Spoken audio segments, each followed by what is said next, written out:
What's up you guys, Christian here. In this video I wanted to talk about reverse dieting and why it's important, and why if you just got off a cut like I have, you don't want to dramatically just increase your calories right away. And so that's what we're going to talk about in this video.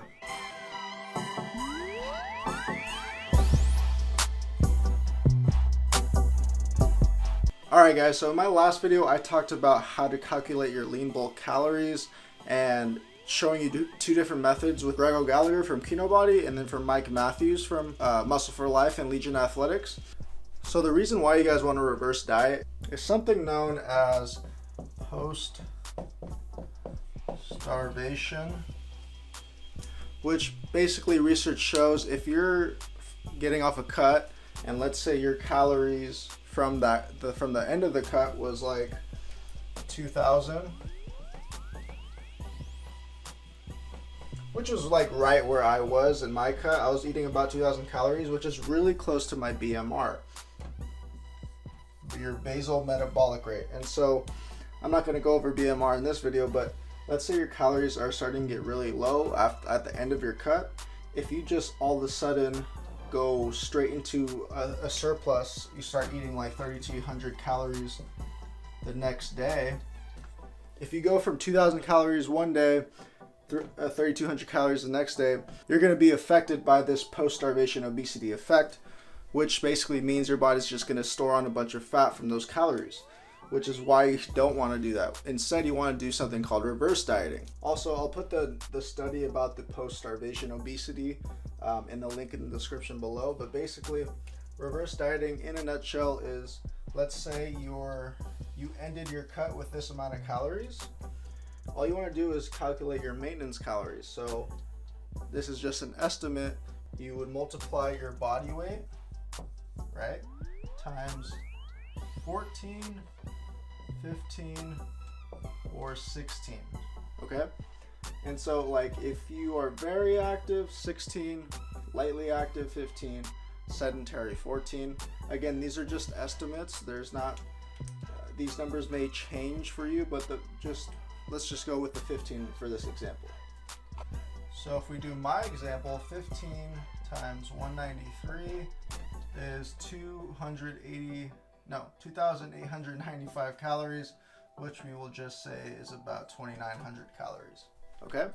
So if I started my cut at 2,000 calories and my maintenance is somewhere around 2,900, what you want to do is every week you want to increase the calories slowly. You don't want to just jump from 2,000 calories to 3,100 calories or whatever a surplus would be. You want to increase the calories. So week one, post-cut, so post-cut, week one would be like 2,200 calories. Post-cut week two would be 2,400 calories, and then week three would be 26, maybe even 27, let's say, for example. So you increase 300 this time, and then 4 you would finally be at your maintenance calories. So by slowly increasing the calories into your surplus, you minimize the amount of fat gain you can let your body achieve basically by just increasing it from here to here right away. And instead, what you want to do is reverse diet, and then you can go into surplus. If you go into surplus right away, you're just going to gain a whole bunch of fat, and it's not worth it, especially if you're someone who gains fat easily like I do. If you gain fat easily like I do, then you don't want to just jump from here to a surplus, which would be 3,100 calories. You want to slowly increase the calories, whether it comes from carbs or fat. I recommend increasing the amount of carbs you eat to increase by 200 each time. So yeah, that's one word of advice, you guys. Don't go ahead and just increase the calories right away. Instead, reverse diet first and then go ahead and go into surplus. If you want to know how to calculate your surplus, make sure to watch my last video explaining lean bulk calories and stuff like that. But yeah, again, make sure to multiply your body weight by either 14, 15, or 16 depending on your activity level.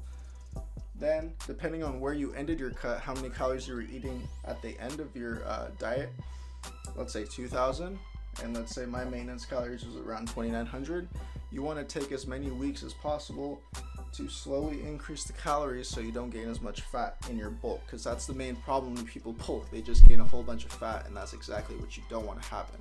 You want to gain lean muscle and as minimal as fat as possible, not a bunch of fat. So yeah, hope you guys like this video. If you have any questions, let me know. I'll leave a really helpful article from Mike Matthews, his reverse dieting article on this. He goes a lot deeper, a lot more in depth, so make sure to check that out, and I'll leave that in the description. And yeah, thanks for watching, guys. I'll see you guys on the next one.